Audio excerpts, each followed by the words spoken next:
Hey everybody, I'm glad to be here. I'm glad you're here, and I'm glad my buddy Tom Perry is here. How you doing, Tom? I'm doing very well, Gary. How are you doing?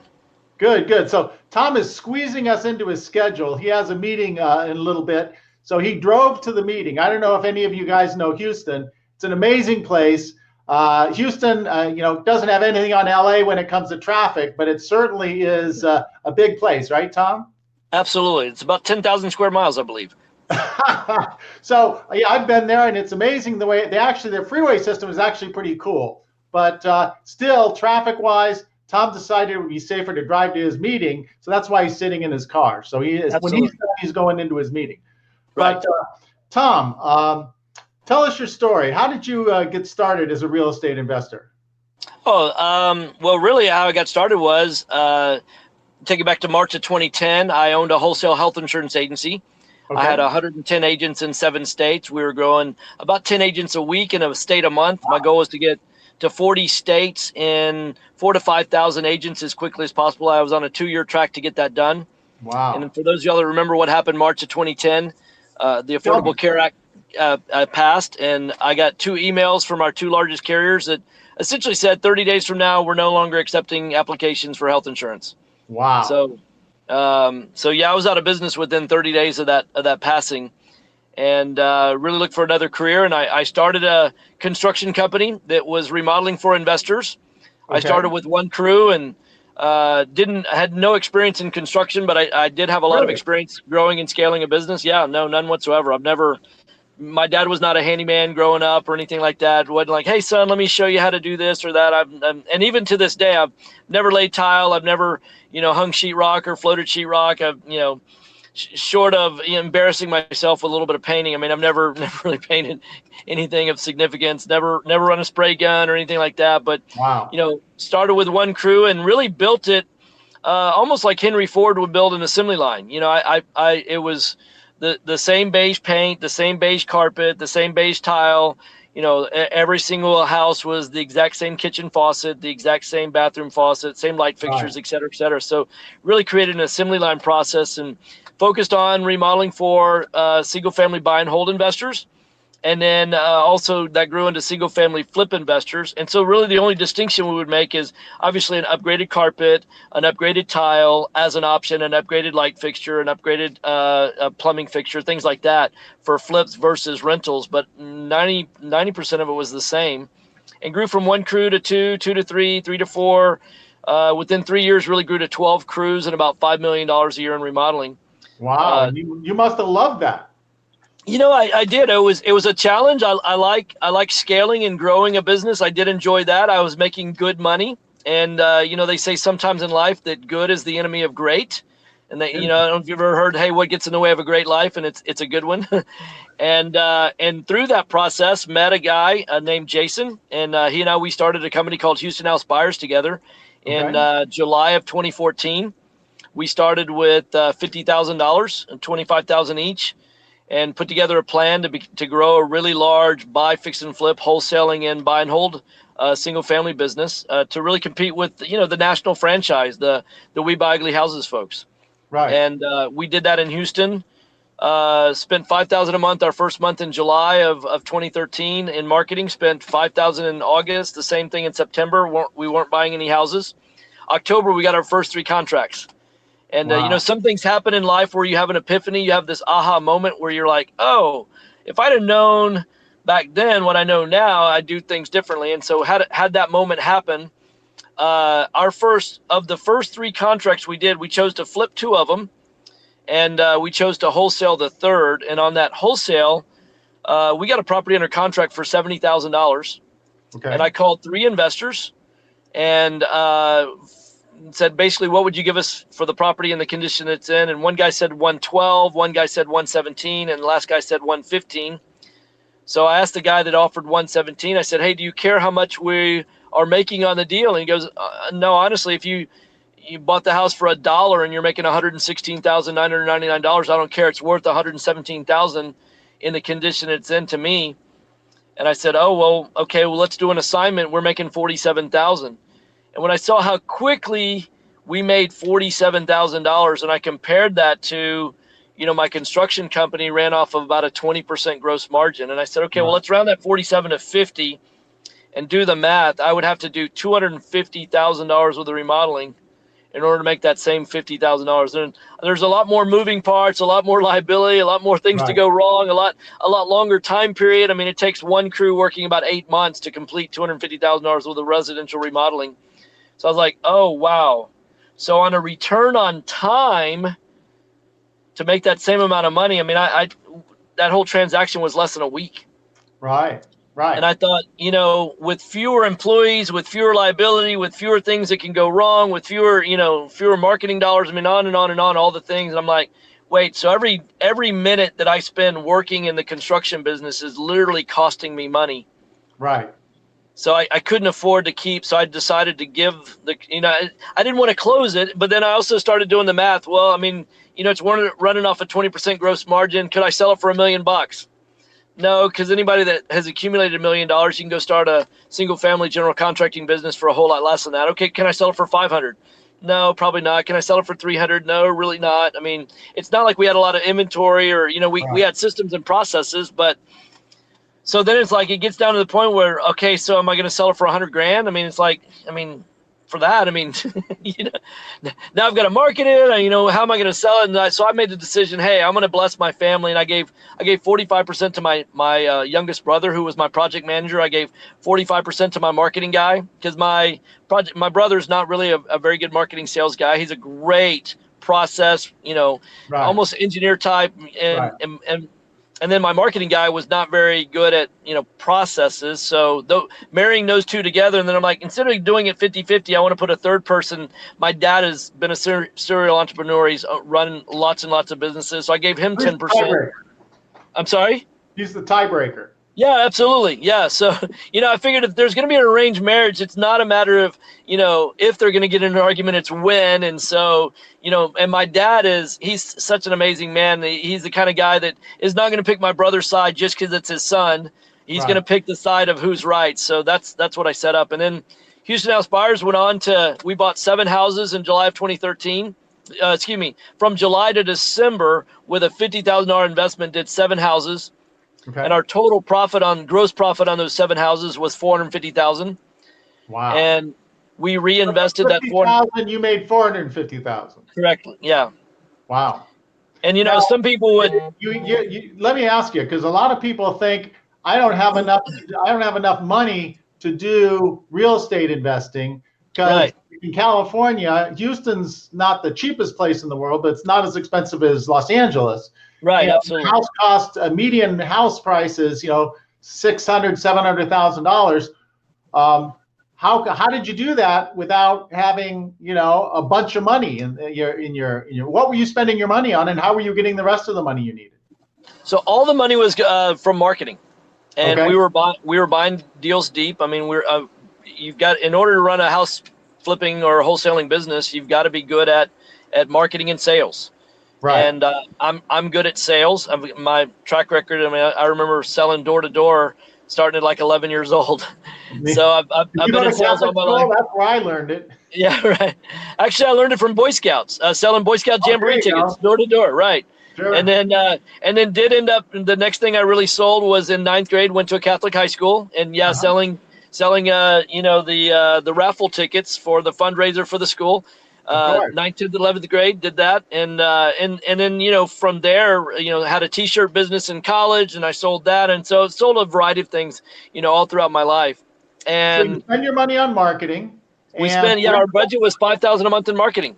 And where'd the rest of the money come from?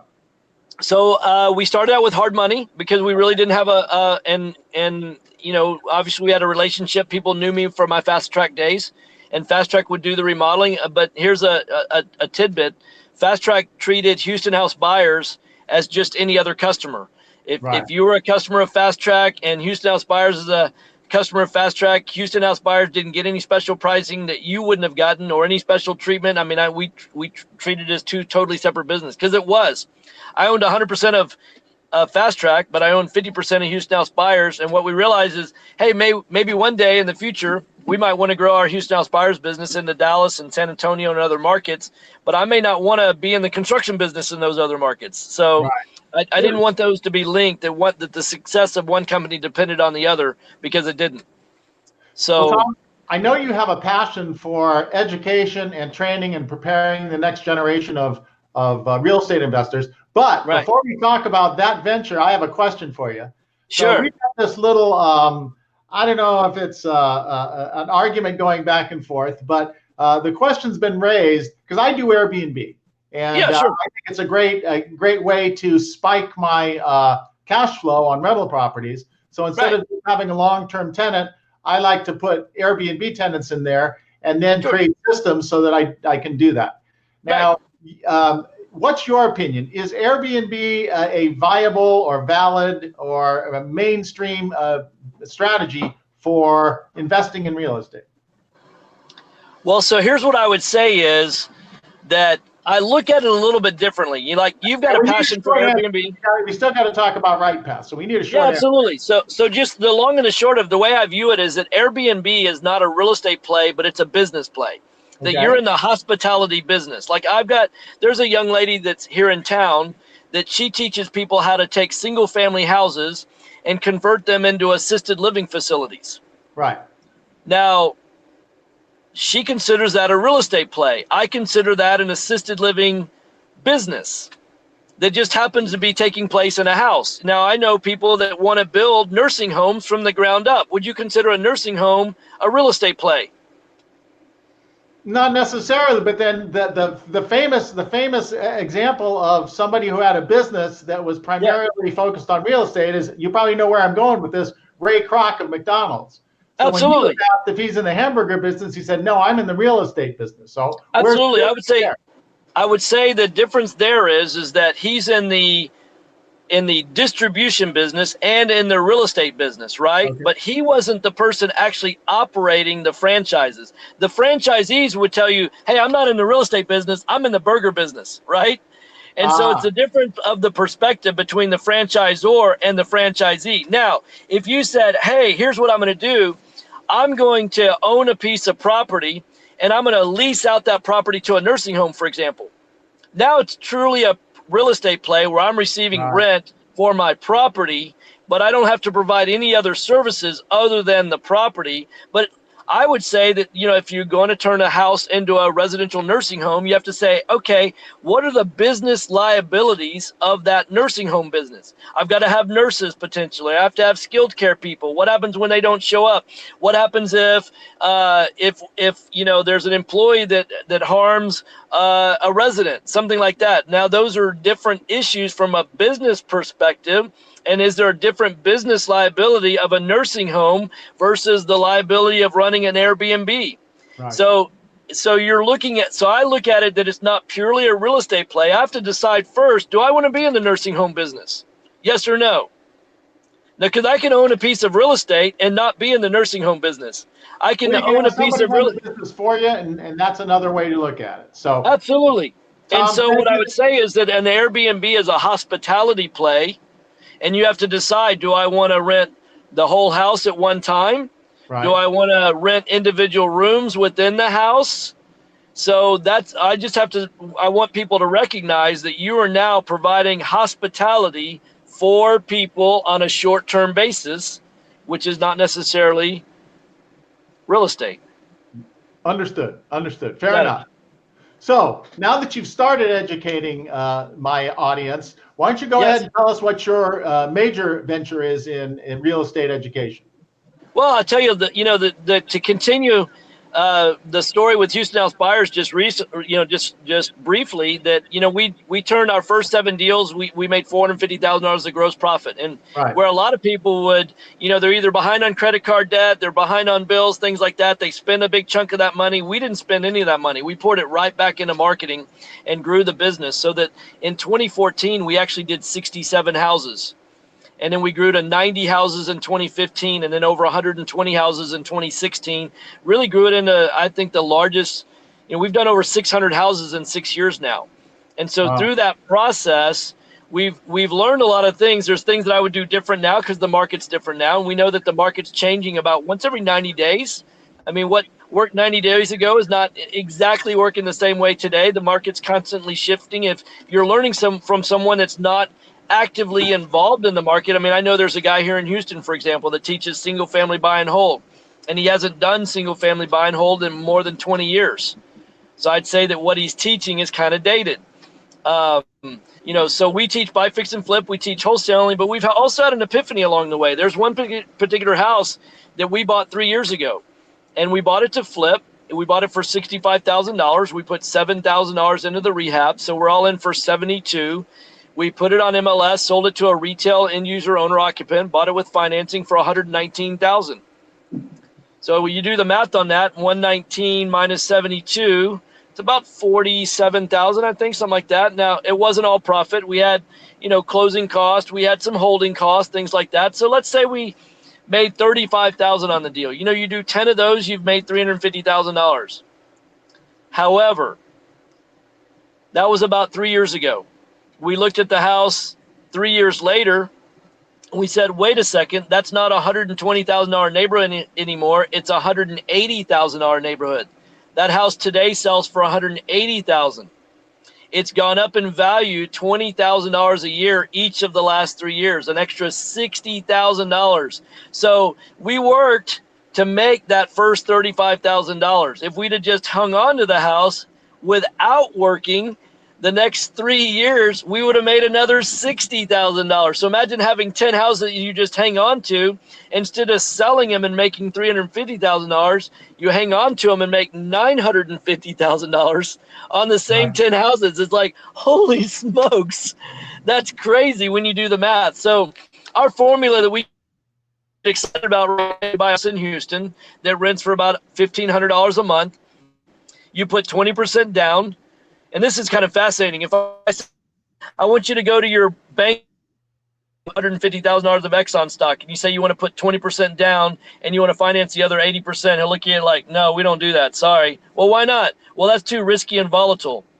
Yet how many people have hundreds of thousands of dollars or millions of dollars in stock market, and your banker won't even lend on that, but I can go buy a piece of real estate that retail price $150,000. If I put 20% down, the banker will finance the other 80%. So now I have a mortgage for $120, principal, interest, taxes, insurance, about $1,050 a month on that. Throw in $50 a month for miscellaneous expenses, $100 a month for property management. I'm all in for $1,200 a month. Rent's $1,500 a month. I make $300 a month positive cash flow, which is $3,600 a year. That's a 12% cash on cash on the $30,000 I have in the deal. That's 12%. That 12% doesn't make you rich, but it's a pretty decent return. Right. Then those houses are appreciating about 7% per year. Again, 7% doesn't make you rich, but when you realize you're leveraged 5 to 1, I've got $30,000 in the investment, and I've got a $150,000 investment. The 7% is on the 150, not the 30. So that gives me 5 times leverage on my appreciation. So I get a 35% appreciation. For simple math, that's too fast. I can either pay cash for one house for $150,000 and I get the 7% appreciation, or I can buy 5 houses with that same $150,000 where I add leverage, and now I get 7% on 5 houses, not on one house, and I get $52,500 of appreciation on $750,000 worth of houses on that same $150,000. When I started sharing that, it's really giving you a 47% rate of return on your investment. And if you know anything about Warren Buffett, that's great if the market's appreciating. But the nice thing about rentals is that even if the market drops, rents rarely drop at the same rate that property values do. And so in that case, you just hold it, and then you're back at what, the 12% cash on cash return or whatever, right, whatever you said it was. I mean, you're still got your cash on cash return from the cash flow. And then when the market pops back up, you're back to the appreciation curve. Absolutely. In fact, we had an economist that used to be head of the Real Estate Research Center at Texas A&M University, and he spoke recently, and what he was calling it is bulletproofing your investment. If there's a downturn, then typically rental rates will fall about 10% and occupancies may fall about 10% as well. So the stress test is, can you lower your rental rates 20% and still meet your debt obligation? In other words, if I've got $1,200 a month going out and I take my $1,500 a month rent and reduce it by 20%, well, that's $300 a month. Now, I'm break even on cash flow, but I can hang on to the property. So normally if there's a downturn in the Houston market, it's no more than 2 years. And then the next 8 years, it's explosive growth. And in fact, if I look at the two biggest downturns over probably the last 30 or 40 years, there was one back in 1986 that really wiped out savings and loans across the country. And then we had the one in 2008 as a result of, the Dodd-Frank and having, the mortgage crisis, right? Right. And so if you look at what happened to landlords during those time periods, rental rates actually went up because it was really the retail owner occupants that were losing their homes and need a place to live, and they're more likely to want to rent a house than moving into an apartment. So actually rental rates rose, and in the short term, values fell, but it's not like you're going to get a margin call. If I own a house for $150 and my debt on it is $120, even if it falls in value to $110, what I'm going to be doing is buying more houses at $110, right? But it's not like my banker's going to say, hey, you owe $120 on a house that's only $110. We're going to call the note due. That doesn't happen. Not in residential. You're right. Not in residential. That's correct. Not in residential, which is why I like residential so much. So, Tom, listen, this has been great. We've gone a little longer than we normally do. So obviously you're a very sharp guy. You have a lot of experience. You love imparting wisdom and knowledge, which is why we've had so much fun on this broadcast. But give us a 1 minute commercial for Right Path Real Estate, and then I'm going to ask how people can get a hold of you. Absolutely. Well, I do a live radio show for an hour from 9 a.m. to 10 a.m. Monday through Friday. We broadcast it on terrestrial radio on an AM 1110. It's a business radio Houston station. Okay. But I have people that follow me on Instagram and also on Facebook. So you can go to fb.com/Right Path Real Estate. That's FB, which is short for Facebook, fb.com/Right Path Real Estate. And just like our page, and every time when we go live, all of our previous, shows are just in chronological order from most recent to the oldest. And every show is actually on Facebook. So we stream it live. You can watch us. You can interact. You can ask us questions right there. You can call in, ask questions. But I know it's 7 a.m. California time. So I know that most people, that's during their prime drive time, though, right? Watch me on Facebook.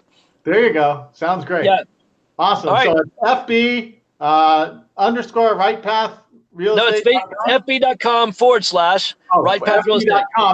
So I'll put that in the show notes. You go ahead and text it to me when we're done here, and I'll go ahead and put it in the show notes. Or if you like typing it out longer, it is Facebook.com/Right Path Real Estate. But most people don't know that you can actually, instead of going to Facebook.com, you can actually type in FB.com and it takes you to Facebook. Somehow magically they were large enough to get that short code.